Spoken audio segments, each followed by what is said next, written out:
and welcome to Kajea's Vlog. Sa video na ito, yung pinublish ko a month ago, karamihan sa question na na-receive ko, ano daw ba yung disadvantage kapag agency yung pinasukan ninyo? So sa video na to, sasagutin ni Kajea yung mga question nyo about sa agency. So kung interested ka sa topic na to, please keep on watching until the end. Do not skip para wala kang ma-miss na tips and tricks na i-share ko throughout the video. So without further ado, let's get started!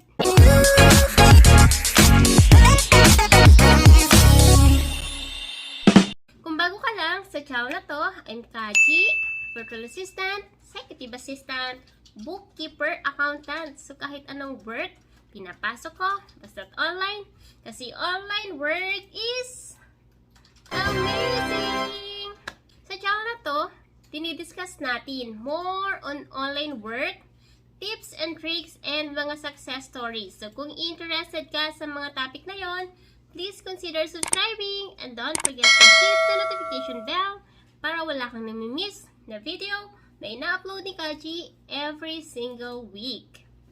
So isa-isahin natin yung mga question nyo. So unang question, sabi ni Joanne, hello po, ask ko lang po, ano po yung disadvantage kapag agency? Guys, just to make things clear, hindi ko sinasabi na hindi magandang mag-apply sa agency. Actually, marami kang benefit na makukuha sa agency. Especially kung ikaw ay baguhan. So halimbawa, baguhan ka and you don't have that much experience to do certain tasks or to commit sa isang role na ina-applyan mo, then, kung ikaw kasi is nag-apply sa agency, then meron kang chance na ma-hire kasi sometimes sa agency, they do training. So, matitrain ka. Magkakaroon ka ngayon ng experience or ma-enhance yung skills mo, okay? Nabanggit ko lang sa video ko na hindi ako nag-a-apply sa mga agency kasi si Kajea ay freelancer. When we say freelancer, I work for multiple clients. Hindi ako nakafocus sa isa. Okay? So, I have multiple clients. That is why hindi ako nag-apply sa agency. Alright? Kasi kapag agency, you have to follow certain rules. You have to follow the contract. Pero kapag ikaw ay isang freelancer, you have the freedom. You can go anywhere, you can work anywhere, you can start your work anytime na gusto mo. And you can take vacation na gusto mo while working pa din, okay?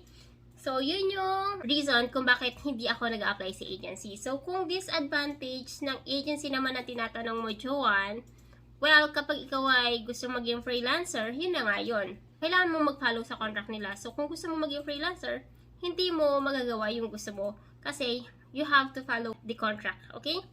Next, sabi ni Ibes, ayan, Miss Kajea, meron po ba kayong VA bookkeeping job online na di magre-require ng at least I-Core 3 na processor? Mostly kasi sa FB, need siya. BS Accountancy graduate here and I really want to have a job ASAP. Actually, pagdating sa computer, parang sa mga clients ko naman, wala naman silang ni-require na specific na processor. Noong nag-start pa lang ako as bookkeeper, yung unang-unang taon ko or unang months, wala akong computer, nag-borrow lang ako sa sister ko. And then, yung computer na yun ay I-Core 3 din. So, yun nga lang, kapag ganun yung processor, mabagal. So, imbis na mapapabilis mo yung gawa mo, naglalag siya kasi parang old version na yung computer na yun. So, medyo mabagal talaga. Hindi ka magiging productive kapag yung tools or yung software na gamit mo ay hindi updated. Pero, kung ikaw ay nag-start pa lang, Ibes, then that is okay. Okay? Hindi naman lahat ng clients nagre-require na kailangan Ryzen 5 or i5, diba? So, hindi naman lahat. So, yun yung tatandaan mo, okay? Mag-start ka kung ano yung meron ka. Use the resources na meron ka and then later, you can upgrade kapag kaya na ng budget mo. Alright? Tsaka, mostly kasi sa FB, need siya.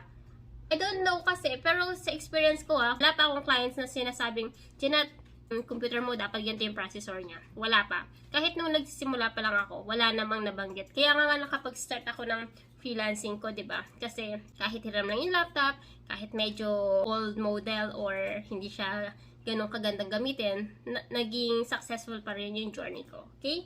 Next! So, ganun din pala yung tanong ni Melanie. Sabi niya, question po, ano pong meron kapag agency ang nag-job post.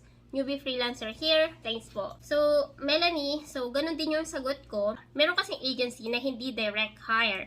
Halimbawa, may agency na you will work for us, pero ito yung clients na gagawin mo. Meron namang agency na we will hire you, then later we will introduce you to your client, and then parang direct ka na mag-work sa client. So, ganun lang. Nabanggit ko lang talaga na hindi ako nag-a-apply sa agency kasi I'm a freelancer. So, kung gusto mong maging freelancer, do not apply sa agency. Okay? Sabi naman ni Nins, Miss Kaji, ask ko po, paano po magpa-coach sa iyo since I really want to work as a VA bookkeeper? Business admin grad po for 2 years, BSACC po ako. Kaya lang, naulang po ako nagkaroon ng chance to pursue maghanap online. I'm a full stay at home mom of 3. Now I'm ready cause my youngest starts schooling this year. Thanks for your reply in advance. Okay, actually nag-reply na ako sa iyo, Nins, but if you want to know more about me and yung course na ina-offer ko, you can message me sa Kajea Vlog Facebook page and my team will assist you. Okay, nag-offer tayo ng mga bookkeeping courses and we're planning to add more in the future like virtual assistant and tools na ginagamit ng mga virtual assistant. Yeah. Sabi naman ni Shawi, hi po, meron ba instant na client na nag-reach out sa iyo? Like they see your profile sa onlinejobs.ph. Shout out sa iyo, Shawi, and the answer is yes. Ganito yan guys, kapag ino-optimize mo yung profile mo regularly, malaki yung possibility or yung chances mo na may clients na mag-reach out sa iyo. So halimbawa, feeling mo today, yung profile mo is optimized na.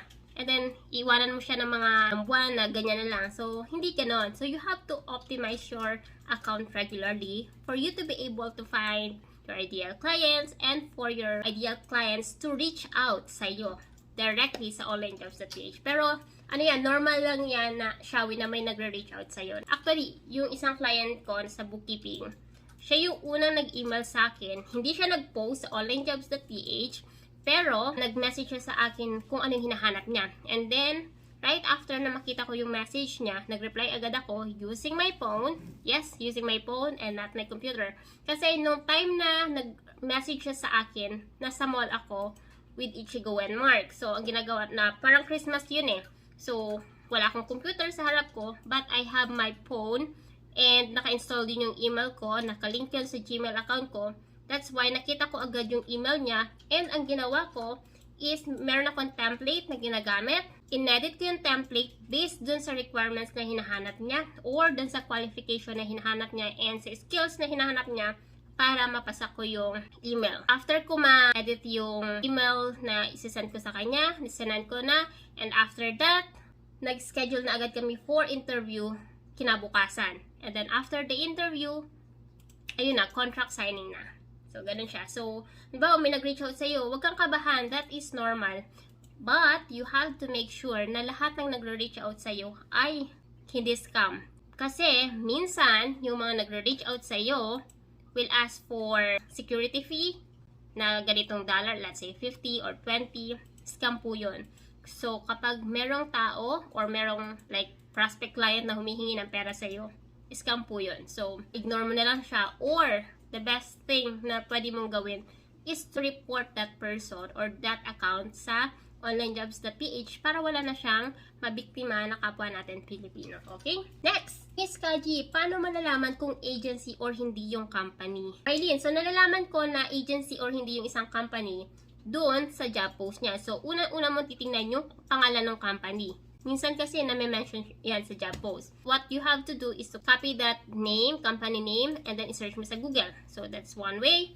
The other one is, dun mismo sa description na parang nakikita mo na, okay, this is an agency. Kasi parang sinasabi niya na you will be working with multiple clients. Tapos sasabihin niya, parang pag binasa mo yung post, parang feel mo na siya na parang may something na hindi ka direct na mag-work sa client.